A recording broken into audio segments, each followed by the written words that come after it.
This is my patient Ross today. I'm going to be doing a head-to-toe assessment on you. We're going to go through a series of tests, and I'll work my way down from the head to your toes. Is that okay? Okay. Okay. I have all my tools here, so I'll periodically be grabbing things off the table to use. Alright, so first we'll start with his scalp, and we'll just do a general inspection, looking for the size, shape, and contour. Make sure everything is even and symmetrical. I'm also looking at his skin for the color. When I touch him, I'm feeling him for warmth and temperature. Also looking at his hair to check for texture and make sure, looking at his hairline, there's no scalps or lesions. Next, I'm going to palpate his skull. And while I do that, I'm still also assessing his hair, checking for any abnormalities, any bugs, bruises, bumps, any pain, checking all the way around, making sure there's nothing abnormal there.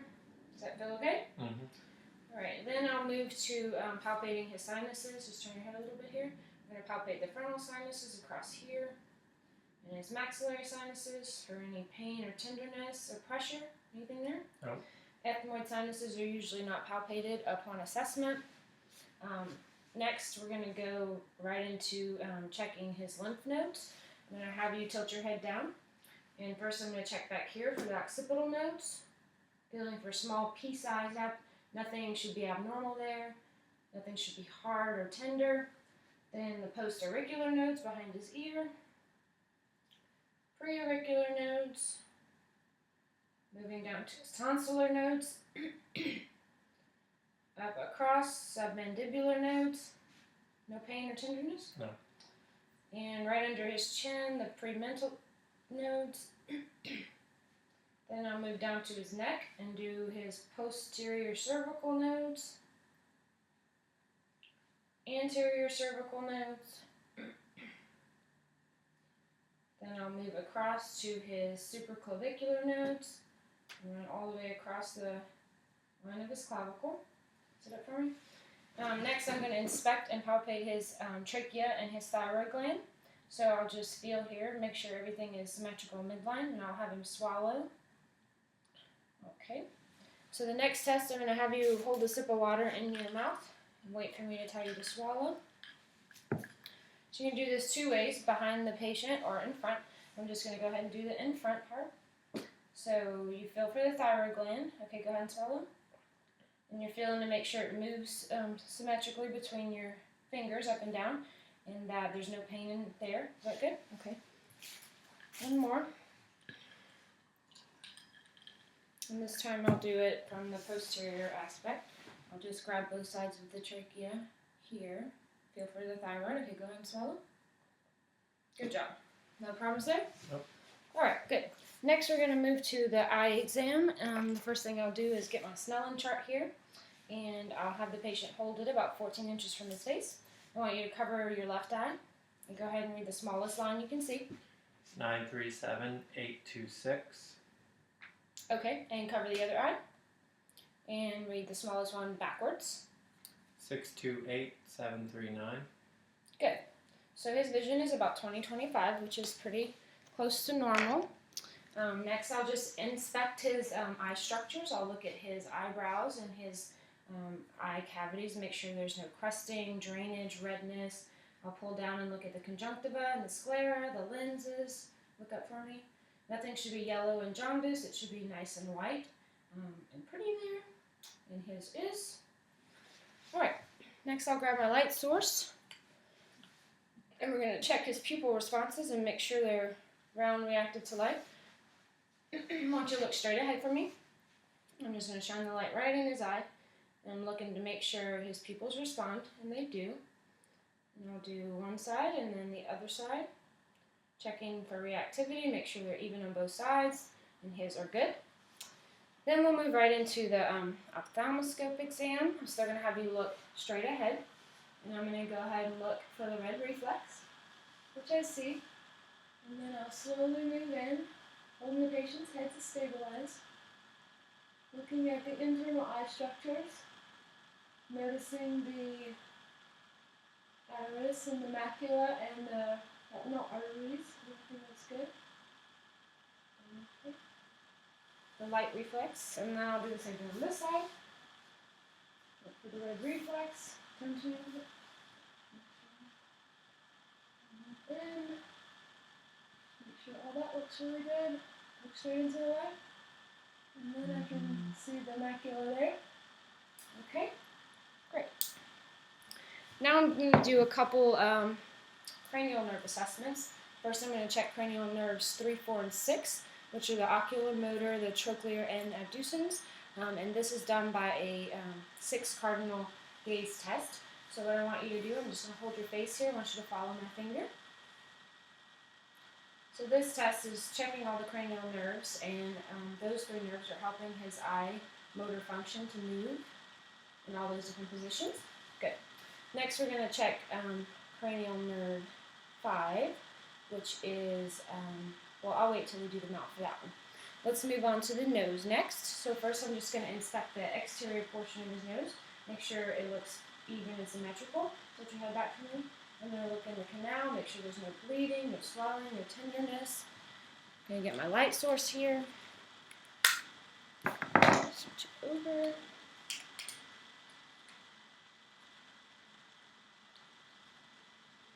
I'm just going to look inside, make sure everything is pink and moist, no bleeding. When I look at his nasal septum, make sure that's not deformed or placed over the midline. That looks good there. Okay, so next thing we'll do is move on to the ear exam. So while I have this in my hand, I'll just go ahead and move right onto that. Symmetrical and even, make sure there's no abnormalities. I'm checking the color and the skin. Should be the same color as his face here. That all looks good. Then I'll move right into the internal exam and have you tilt your head, and I'm going to pull up and back for an adult and down and out just to open the canal very clearly. Checking the external canal, making sure there's no redness. Should be nice and pink with hairs. We're visualizing tympanic membrane. It's very shiny and white. Looking for the cone of light and the bony prominence. That all looks good. Same thing on the other side. Doing okay? Mm-hmm. Alright. See all the structures. It's nice and white and some swelling. Looks good. Next, we're going to do a couple of hearing tests. The first one is called the Weber test. So what I'm going to do is I'm going to put this on your forehead, and I want you to tell me which ear you can hear it in, or is it in both ears? Both. Good job. And that's just checking bone and air conduction. And next we're going to do a test called the Rin test. And what I want you to do is tell me when you can't hear this anymore. So we're going to place it back here on the bone of his head. Now. Good. And tell me when you stop hearing it.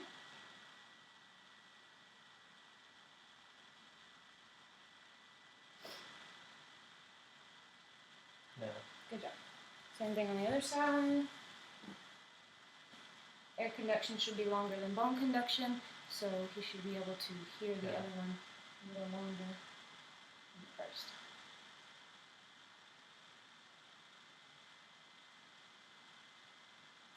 Good job. Okay, next thing we're going to do is a whisper test. This is also testing one of the cranial nerves. I think it's number 8. I'm just going to occlude the patient's ear and whisper a phrase and have him repeat after me. Apple. Good job. Berry. All right. Same thing on the other side. Apple. Berry. All right, and that concludes our ear exam. Next, we're going to move right into the oral exam with the mouth. I'm going to get my tongue blade here. And my light source. First, we're just going to visualize all the structures. I'm going to have you open your mouth for me. And I'm going to take a look at his gums and lips, look for any cracks or dryness, bleeding. Check the teeth for dental caries, no pain, looking at his gums, making sure they're pink and moist. No lesions, no pain. Then I'm going to visualize the posterior pharynx, so I'm going to have you say ah. And look at the soft palate and the uvula, make sure they're rising. That's also testing one of our cranial nerves. Stick your tongue out again and say ah. Okay. Looking at the tonsils to make sure they're not swollen, there's no exudate, no swelling, and all that looks. I'm going to place my hand here on your jaw. Just want you to clench down and move your jaw from side to side. Good job. And the next one, I'm just going to give you some pressure and I want you to shrug your shoulders up. Good job. Okay, the next one, I want you to lift your eyebrows and puff out your cheeks. Good. And close your eyes and try to open them.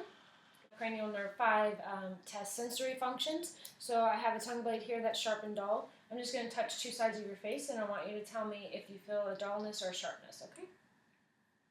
Sharp. Good. Dull.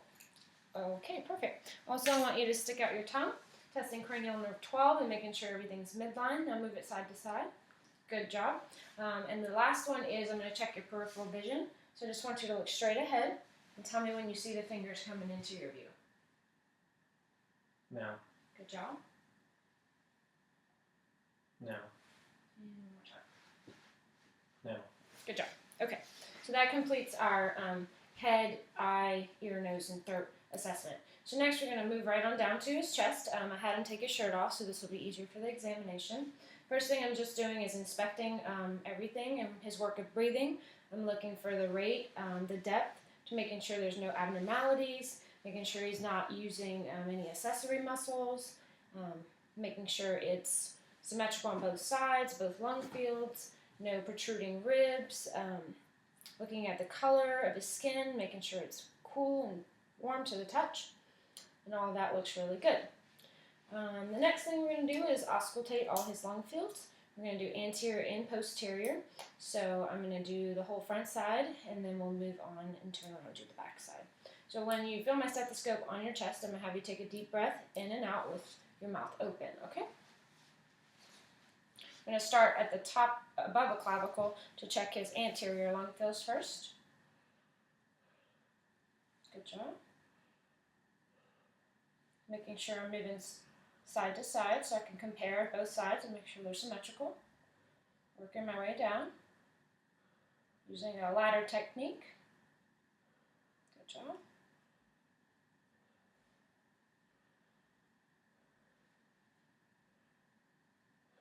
All right. Good job. And before I move on to the posterior area, I'll just finish everything on the anterior side. The next thing we're going to check for is tactile firmitus, which just tests for vibrations in different parts of the lung field. You want to make sure that you're testing in between the ribs in the cartilage area. When I touch you, I just want you to repeat the phrase 99 for me, okay? 99. Good. 99. 99. 99. 99. 99. Perfect. And you're supposed to feel both sides for symmetry and make sure you feel good vibrations. Okay, I'm going to have you kind of turn your legs this way so we can back. Kind of put your back to the camera. There we go. All right, same thing. I'm going to listen to all your lung fields. When you feel my stethoscope, just breathe deep in and out. Good.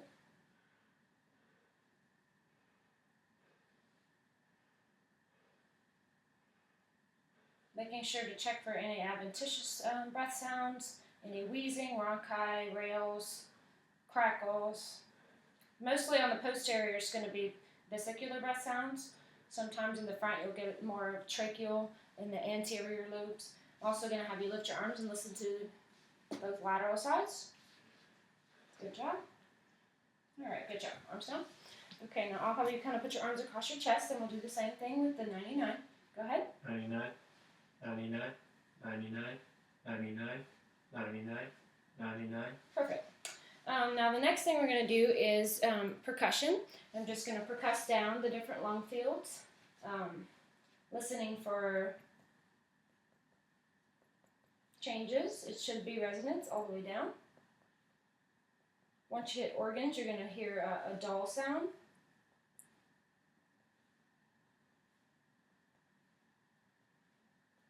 Good. I'll have you scoot back a little bit.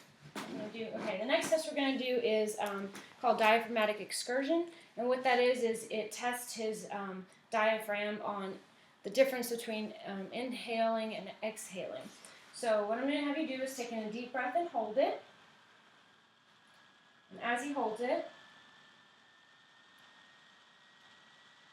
I'm going to palpate to where I feel hear a change, and I'm just going to mark that. Okay, go ahead and breathe. Take a couple deep breaths, and then I want you to take a deep breath in, blow it out, and exhale and hold it.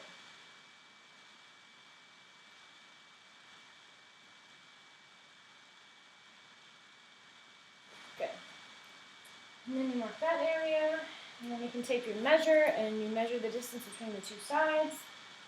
Usually I think 3 to 6 centimeters. And you want to do the same thing on the other side. When we do the Brex exam, we first inspect the area. We check for symmetry, color, contour, shape, make sure there's no abnormalities on inspection. Then we'll also look at the nipple and make sure the color is good, there's no eversion, no growths or abnormalities. And then we would perform a bimanual exam looking for any lumps or lesions or any nodules, any pain, tenderness, any of those. So the first thing I'm going to do is I'm going to palpate the different areas of the heart, just using the pads of my finger. So we're going to check all the different valve areas. We'll start on the second intercostal space on the right sternal border, and that's checking the aortic valve area. And we'll move right across to the second intercostal space, left sternal border for the pulmonic valve. We'll go to the third intercostal space here, fourth and fifth, follow the line down. These are the tricuspids, also referred to as Ebb's point sometimes. And then we would come down to the midclavicular line, this intercostal space, and try to find the mitral valve, which is also the point of maximum impulse. Should be able to palpate that, which I do. It's got a big torso, so they're easy to feel. Okay, so after I've palpated all those regions, I'm also going to auscultate in the same format using my bell and my diaphragm. So we're going to be listening to any adventitious heart sounds. We're listening for the normal S1 and S2, looking for any heart murmurs. We're also trying to listen if there's any S3 or S4, any changes between all of them. And you also should hear it strongest at the point of maximum impulse. You can actually go ahead and lay down for this one. Just in the camera there. Alright. So can you scoot towards the edge of there? First we're going to start on the right side, second intercostal space. Good. Move across. Working our way down. The pulmonic to the tricuspid. All the way to the mitral valve. And then I'll flip over and use the bell. This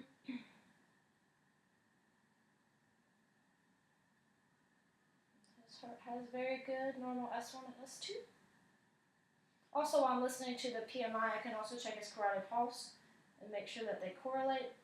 Usually the pulse you'll hear in between the S1 and the S2 beat. While I'm also hearing his abdomen, I'm going to go ahead and palpate here in his abdominal aorta. I know that comes a little later in abdomen, but I'm going to do it now. And then I'm also going to auscultate the abdominal aorta area too, right in the epigastric region. We're listening for any bruits, any swishing sounds, any abnormalities. Moving right down, checking the renal arteries. Also, you shouldn't hear anything abnormal there.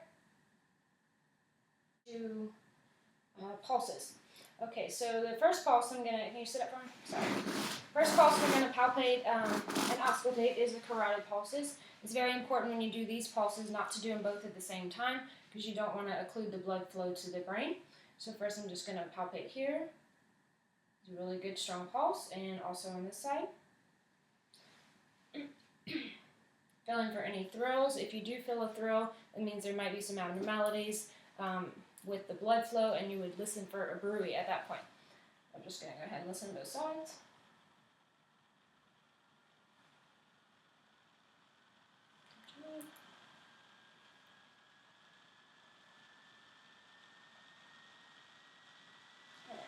I've already gone through his abdominal aortic pulses, and I palpated and auscultated the renal arteries there. I'm going to have you lay back down, sorry. I'm just going to work my way down. And next we're going to check your femoral pulses, which are, you can just follow it down the path, and it's right into this groin area. Sorry. I'm going to leave his shorts on for this exam. And then you do bilateral. You want to make sure there's no changes on either side. Then we're going to palpate the, make sure the camera's still on, popliteal pulses. So in order to do that, you'll just kind of grab the patient's knee from both sides and work your fingers out on the outside, testing, make sure there's good pulses there, and you feel them. Also on this knee. You want to compare both sides. Okay, you can bend your leg up on the bed a little bit for me. We're going to do our tibial pulses here on the medial aspect of his ankle. And the dorsalis pedis, which is right on top of the foot. Same thing on the other side. You can also feel for color and capillary refill while you're down here. And you also want to check pitting edema. You just push on the patient's leg and make sure there's no skin edema that's there. This one. Some patients, congestive heart failure and things like that, will have edema here. So while you're checking the pulses, you can go ahead and work your way into that. Okay. We'll actually stay there because we're going to move on to the abdomen now. Okay, so that concludes the cardiovascular system. Next, we're going to move right on down to the abdominal cavity. First thing you want to do with the abdomen is just inspect. Make sure there's no distension, checking for any scarring, lesions. You're looking for symmetry. You're also watching his work of breathing.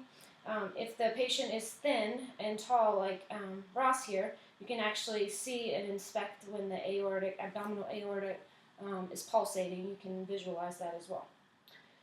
The next thing with abdomen is to auscultate. You want to do that before you palpate or percuss because that could change the sounds while you're listening. You're going to listen in all 4 quadrants and you're listening for clicks and gurgles. That's normal. Checking to make sure there's no hyperactivity or hypoactivity. I'm going to do the right and left upper quadrant and the right and left lower quadrant.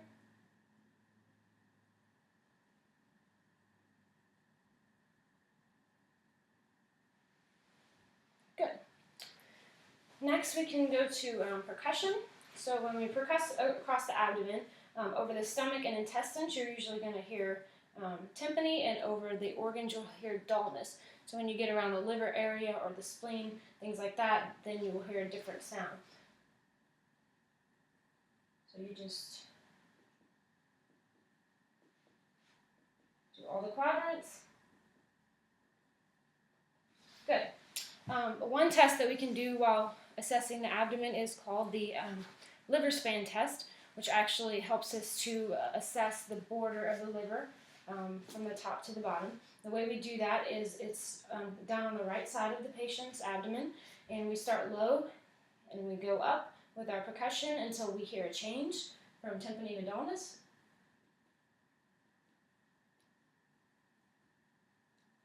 We mark that area, and then we'll start up here at the costal region in between the ribs, missing the bone. And we'll listen for that change and mark it as well. Then you can measure the difference between the 2 areas, and that usually gives you your liver span. His is about 6.5, and usually they run from 6 to 12 centimeters. When palpating the organs, a lot of times you're able to palpate the liver. One organ that's not always palpable is the spleen, and in order to check for that, it's going to be on the left side of the patient's body. When we start palpation, we want to do light palpation followed by deep palpation. And what light palpation does, it allows the patient's abdomen muscles to relax and for them to get used to the exam. Just going to push on your belly a little bit. You only want to go about 1 centimeter to each area, all 4 quadrants. After doing that, you're going to palpate with 2 hands, a little more deep area. Here on the right, you can feel the liver sometimes. Down here, you'll feel intestines.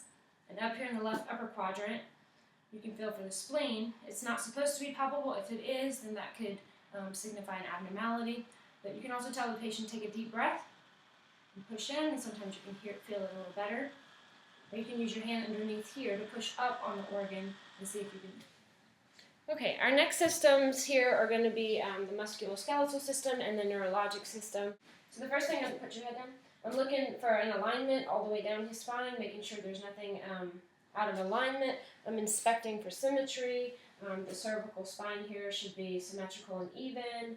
I'm going to palpate all the way down, all the bony prominences here, making sure there's none that actually poke out or slip to the side. I'm also going to palpate all the muscles on the side of the spine to make sure I can still feel that all the bony prominences are in alignment. And that looks really good. Also, palpating for any tenderness or deformity or pain, and that looks really good. Okay, I'm gonna have you. First, we're gonna check his wrist. We're gonna palpate all the bony prominences, make sure there's no deformities, abnormalities there. Let me palpate the same side, and we're comparing sides for symmetry. That all feels good. Next, we're gonna palpate the elbow area. I'm gonna feel for the crumbing process and both bones on this side of the elbow. I'm gonna palpate on the inside, making sure all those structures feel normal. There's no pain, swelling, redness, tenderness. Then we're going to palpate the shoulders. We'll start at the scapula here, and we'll follow, the clavicle, and we'll follow all the way to the joints. Palpating the front, around to the back and the scapula area, making sure there's no dislocations or abnormalities, no tenderness.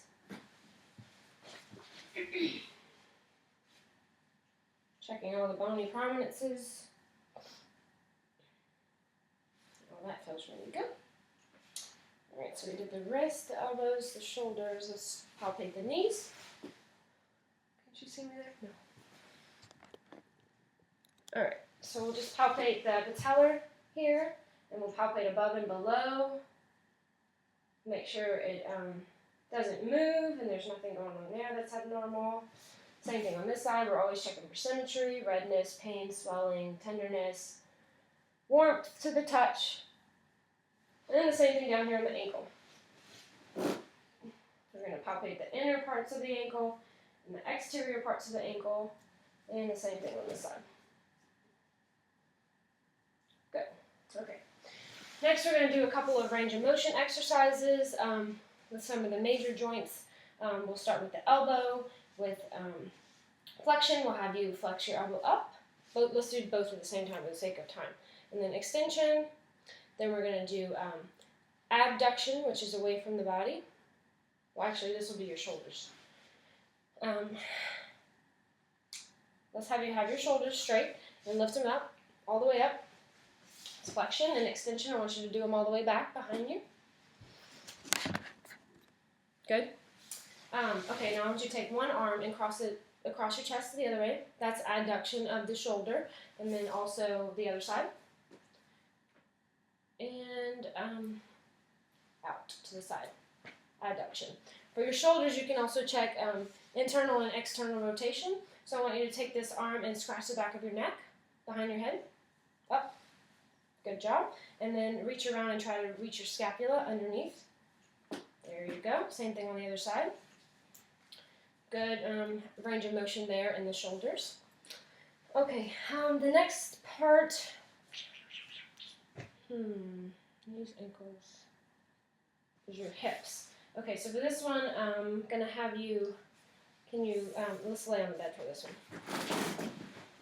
And for the flexion of the hip, I want you to just lift your leg off of the bed. Good job. And the same thing on the other side. That's flexion. And for the extension, it's kind of harder. Can you turn on your side and kind of put your leg, no, the other way. Extension, like bring your leg behind you. There you go. Same thing on the other side. Good job. Okay. Lay back on your back. Also, we can grab the patient's leg and do adduction and abduction by bringing the bend your knee a little bit in across the body and also out this way, checking the hip rotation there. Good job. And you can do the same thing with the knee. You can grab the ankle here and you bring your leg in. Just relax. And out. And on this side. In. And out. All right, perfect. Last one we're going to do is your spinal range of motion. I'm going to have you stand for me. Okay. Now, what I'm looking for with the spine is I'm going to have the patient touch his toes, touch your toes, and looking at the alignment of the spine, making sure everything here, there's no abnormal curves or anything like that. This is flexion. I'm going to have you stand up, kind of arch your back a little bit. And then we're looking at extension here. I also want you to turn your body side to side this way. Good. Not cracking your back. And then I want you to lean over like this, side to side. Good. And we're also looking at the normal alignment of the spine when he's standing here to make sure it's a normal S curve. There's no lordosis. That's usually seen in obese or pregnant patients. You'll see this extra C down here in the bottom of the spine. Okay, you can have a seat. Good job. Turn and face the camera. Okay, we're going to move right on into the neurologic exam. Just like we tested range of motion, we're also going to test for patients' strength in some of these muscles.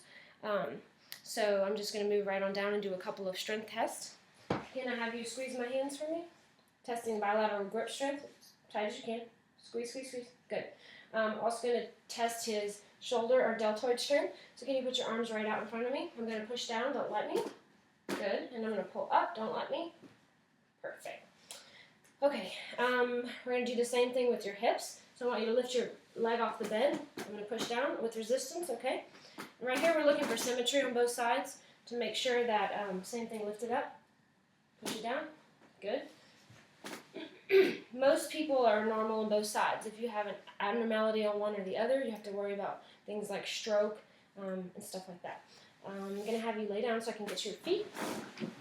Push on my hands like you're driving a car. Good job. Pull back. Perfect. Okay. Just, let's see. Sir. The next one is a couple of tests for gait. I'm going to have you stand up. Stand back here so we can be in the camera. Okay, close your eyes and put your arms out in front of you, palms up. And I'm watching, this is, I'm testing the Romberg test to make sure the patient doesn't sway or do anything abnormal.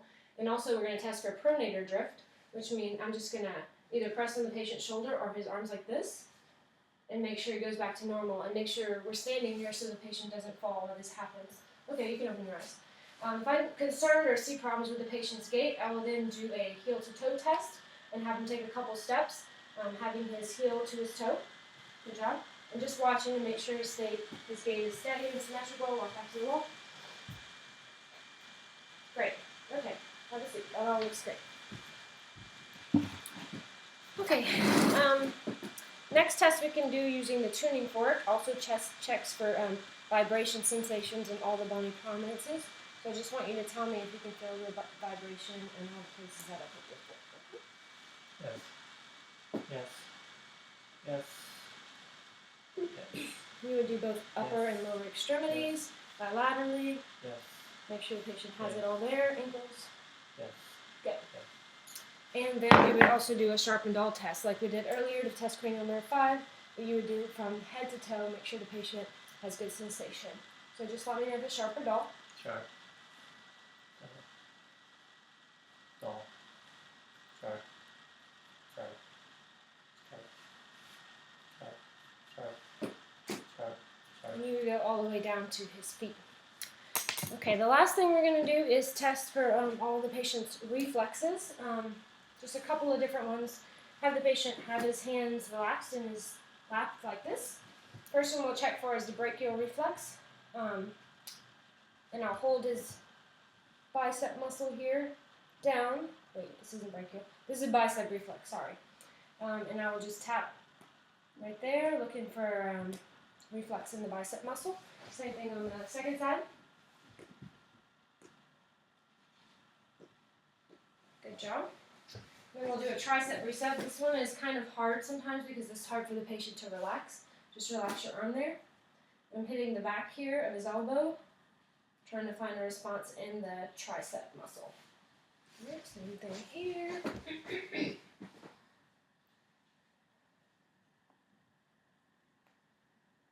Okay. Brachial radialis reflex. It's going to be here. Hold that muscle down.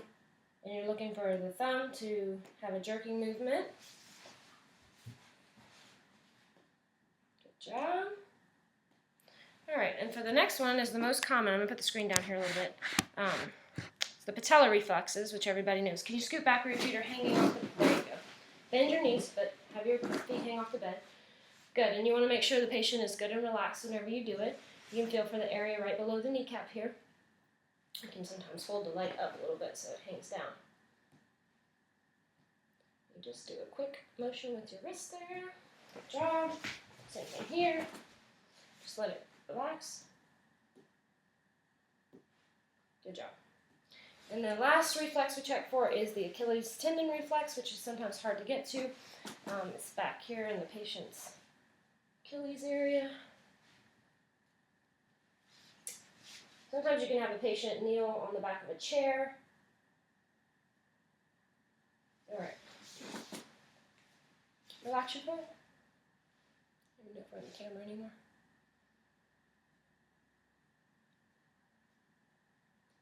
Okay. And while we're here at the foot, we're going to check the last thing, which is the plantar reflex. This is also something you do in children, where you just, I'll use my tuning fork here, from the heel to the toe. You do this, and you're looking for that closure of the foot. He's very ticklish, so this is hard for him. Okay, next foot. Sorry. Okay, sit up. Thank you so much, and I think we covered everything, and that concludes my head-to-toe assessment. Thank you.